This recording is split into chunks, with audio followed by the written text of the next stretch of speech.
In this video, I'm going to show you everything you need to know to go from broke to retired in just 15 years. Right, step 1. Invent a time machine, go back in time, and convince your mom to seduce the heir to the Walmart fortune. I'm kidding, obviously. Although being born to an obscenely wealthy family is one way to reach early retirement, there is another way that's actually achievable by the average person. And let me be clear, this is not a get-rich-quick scheme. I'm not here to sell you some fancy course or convince you to start a dropshipping service. This is something basically anyone making a middle-class income can do without side hustles or starting a new business. In fact, you don't even need to be making a six-figure income to go from broke to retired in just 15 years. What I'm about to introduce is the concept of FIRE.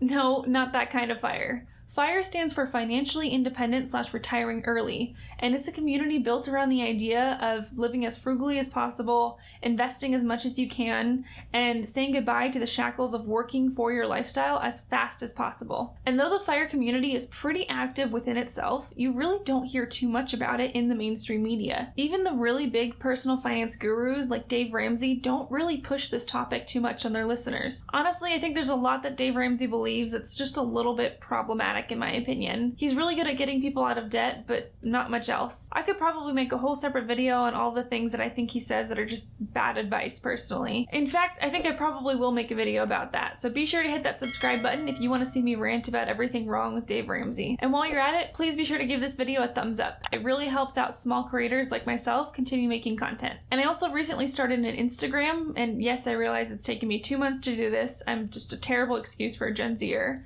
But be sure to follow me at Alex Ray Finance if you want to see behind the scenes footage, previews of my upcoming videos, and just general lifestyle things like my cat, who could be entered in the Feline Olympics if the Feline Olympics were a thing. So anyway, back to FIRE. FIRE at its core is building up enough of a nest egg that can sustain you indefinitely, or at least a long period of time, without having to work a day job. Now, I will say before I continue, not everybody wants to retire early. There are some people out there who just love their job and could not imagine doing anything else. I've got 2 things to say to that. First, why did you click on this video? And secondly, it's a great thing that you did because you're still going to learn some information from this video even if you plan on working until you drop dead of old age. The first part of FIRE stands for financial independence. So you can work towards financial independence, meaning that you don't have to work, but that you choose to. This just gives you so much freedom and flexibility. Maybe you love your job, but unexpected health issues force you to take a year off. Or maybe you want to pursue your dream job, but it pays you terribly, not enough to live on, like being a YouTuber. But if you want to go from broke to retired, or at least financially independent in just 15 years, know that it is completely doable. In this video, I will show you the exact numbers on how this works and some steps that you can implement today to get the ball rolling. So be sure to watch until the end of the video so that you don't miss a thing. The really important thing to note here is that for most people pursuing FIRE, the goal is not to build mega wealth. They don't have mansions and private jets and a whole suite of people managing their life for them. That lifestyle is really expensive, and the trap of constantly upgrading and buying new toys is what keeps people trapped in a 45-year career. These people can't imagine retiring early because every time their income increases, so does their spending, so they're not really able to snowball their savings. This is called lifestyle inflation, and it's really easy to fall into this if you're not making a conscious effort not to. The FIRE community, on the other hand, is driven by the philosophy of build the lifestyle that you want and then save for it. Commit to avoiding lifestyle inflation as much as possible because that's going to make retiring early very difficult. But you probably don't want to be living off of Hot Pockets and ramen for the rest of your life, which is why it's important to find a happy medium that's sustainable. The goal is that your investments will grow large enough that they can sustain you on this lifestyle for the rest of your life. There's a really famous study that's kind of the foundation of the FIRE movement, and that's a 1998 paper by Trinity University. In this study, 3 professors studied historical market trends to determine the average safe withdrawal rate for a portfolio. In this context, a safe withdrawal rate is the rate at which you can withdraw money from a portfolio to have a reasonable amount of confidence that it won't be depleted within 30 years. And from their calculations, that magic number is 4%, and that's inflation adjusted. So that means if you had $1 million in investments, you could take 4% of that, or $40,000 to live off of, and that would last you at least 30 years based on historical market trends. Another way to think about it is that the average stock market return is about 7%. and the average inflation is about 3%, which obviously cuts into those stock market gains. So after accounting for inflation, you have 7 minus 3, which is 4% that you can withdraw from the portfolio without depleting it. Definitely be aware that this is based off of historical market trends and nobody can predict the future,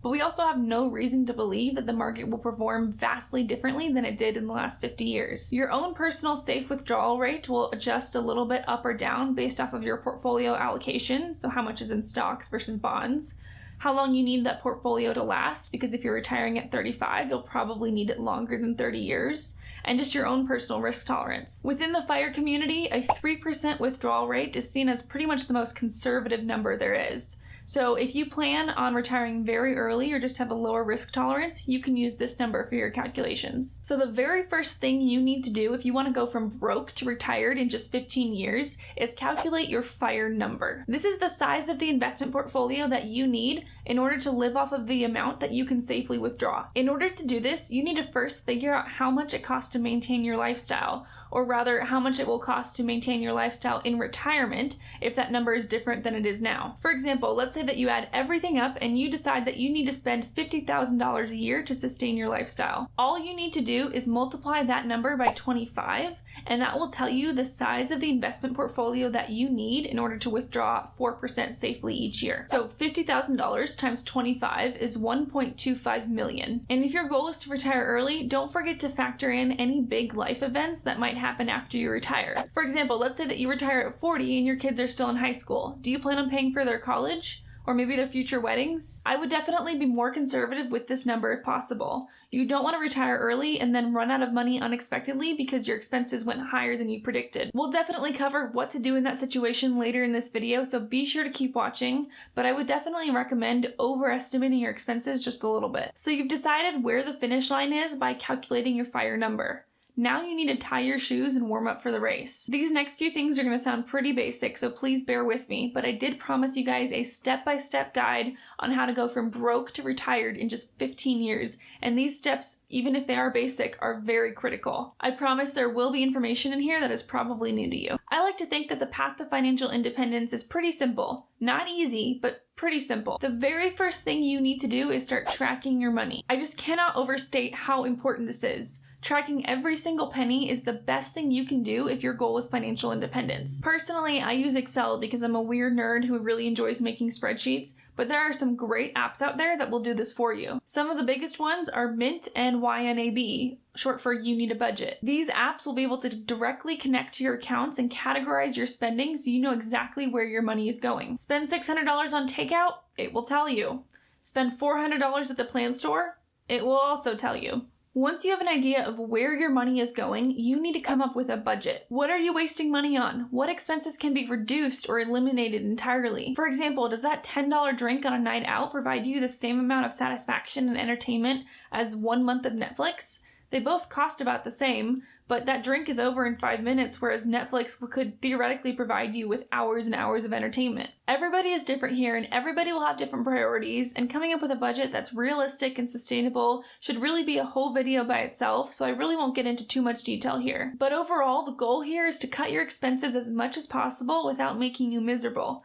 It's absolutely a balancing act. Don't skimp on healthy, nutritious food, but maybe learn to cook at home instead of eating out all the time. Don't stop exercising, but maybe consider downgrading your luxury gym membership to a membership at the local community center, or pick up trail running or mountain biking if you live somewhere with access to the great outdoors. The 3 biggest categories that people spend money on is housing, transportation, and food. So really think about your expenses in these categories and see if any of it can be reduced. Many Americans couldn't imagine living life without their car, but I made it work for several years living in a suburban city by living close to public transportation and learning to enjoy walking everywhere. I found that once you upgrade your lifestyle a little bit, it can be really, really hard to go back.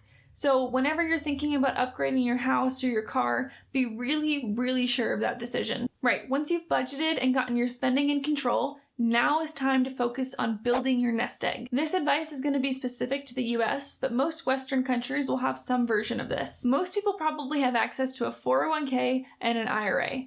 Both of these are tax-advantaged retirement accounts, where the main difference is that 401ks are sponsored by your employer, whereas IRAs are completely individual. As of 2020, 401ks have an annual contribution limit of $19,500, and IRAs have a limit of $6,000. Employers will also often offer 401k matches up to a percentage of your salary, usually about 4 or 5%. Note that the employer match does not count towards the contribution limit for 401ks. It's also important to note that 401ks come in 2 flavors, vanilla and chocolate. No, I'm kidding. They do come in 2 types though, and that's traditional and Roth. In traditional 401ks and IRAs, you put in money pre-tax, so you don't pay any tax on the money when you contribute it, but you do pay tax when you eventually withdraw it. In Roth 401ks and IRAs, it works the opposite. So you put in money post-tax, meaning that you don't get any tax break when you contribute, but that money grows tax-free and you don't pay any taxes when you withdraw it. I can make a whole separate video on the specific differences between traditional and Roth 401ks and IRAs,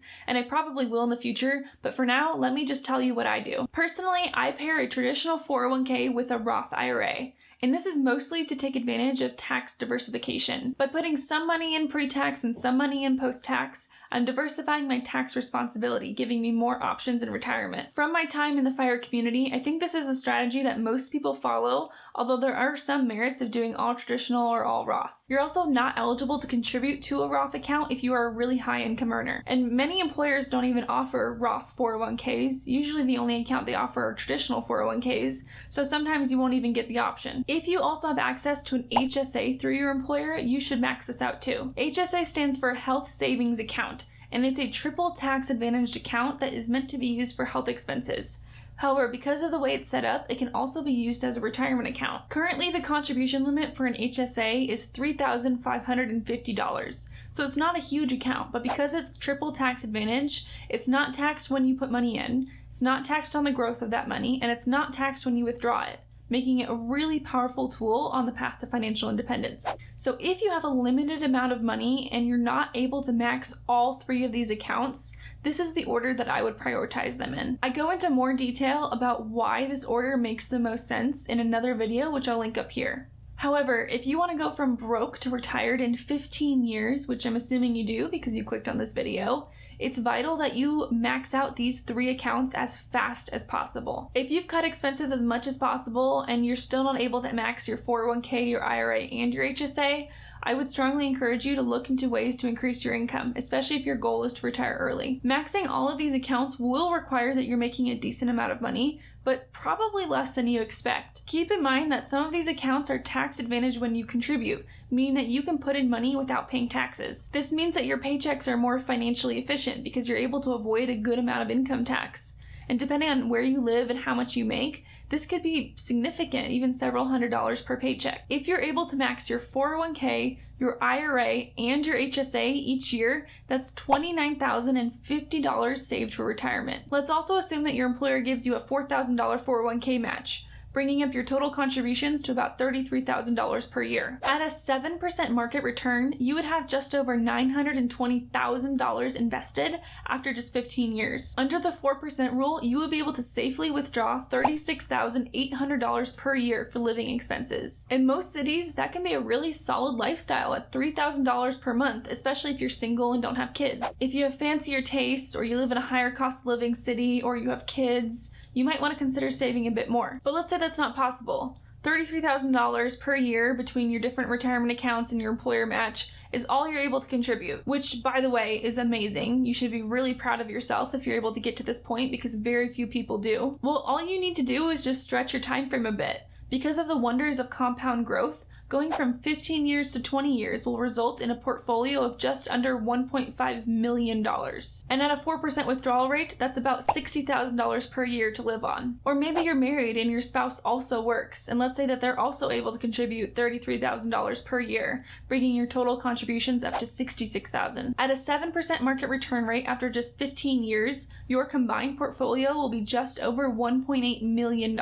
This allows you to safely withdraw just over $70,000 per year for living expenses, which is pretty comfortable for most people. And if you push your time frame to 20 years, you'll retire on just under $3 million, allowing you to safely withdraw about $120,000 per year. And I really want to stress that you do not need a six-figure income to make this happen, especially because of the tax breaks that you get by contributing to retirement accounts. Let's say that your expenses are about $36,000 per year, or $3,000 a month. You would need a pre-tax income of $80,000 in order to max your HSA, a traditional 401k, and a Roth IRA, roughly speaking. Income taxes vary state to state, so this number will adjust a little bit depending on where you live. Smart Asset has got a really great paycheck calculator, which I like to play around in sometimes, which I'll link in the description below. You can add in any pre-tax deductions like contributions to your HSA or traditional 401k, and it'll automatically adjust your paycheck based off of where you live. So using this, you can easily work backwards and figure out what sort of income you need in order to reach these goals. And keep this in mind, assuming that you're able to avoid lifestyle inflation and you're in a career with an upwards trajectory, this will only get easier with time. Your income will hopefully increase while your expenses stay mostly flat. Another question that often gets asked when people are introduced to the concept of FIRE is, what happens if there's a recession during retirement? Or what happens if you have a big unexpected expense that you didn't plan for? Well, if you budgeted conservatively, you should be okay. You can always cut back on your spending until your portfolio recovers. And this is much harder to do if you did a really bare bones budget, so this is why it's important to overestimate. And you can also be open to the idea of having to get a part-time job in retirement for a year or two in case a big recession hits or some big expense happens. So that's basically it. I told you guys it was pretty simple. Maybe not easy, but definitely simple. Step 1, calculate your FIRE number by using the 4% rule. Step 2, track your money to figure out where you're overspending. Step 3, come up with a realistic, sustainable budget that you'll be happy with for a long time. Step 4, max out all of your retirement accounts, so that's your 401k, your IRA, and your HSA if you have access to one. And then step 5, do this for 15 years or however long it takes to reach your FIRE number, and you'll be sipping mimosas on a Mexican beach before you know it. If you want to get more info on the FIRE movement, I strongly recommend the Reddit community Financial Independence. This is what first exposed me to the concept of FIRE, and they have some great content on there. You can pick up some really valuable first-hand experience just by browsing that subreddit, and I've learned a lot over the years without really trying to, just by reading about other people's experiences. And I will definitely make more videos on FIRE and FIRE adjacent topics, so be sure to hit that subscribe button and turn on bell notifications so that you don't miss a thing. And if you guys enjoyed this video, please be sure to give it a thumbs up. It really helps out small creators like myself get noticed by the mysterious deity that is the YouTube algorithm. And don't forget to follow me on Instagram at AlexRayFinance for behind the scenes footage, previews of upcoming videos, and cute cat content, because frankly I have way too many pictures of my cat on my phone with nowhere to put them. Thanks for watching everyone, and I will see you next week.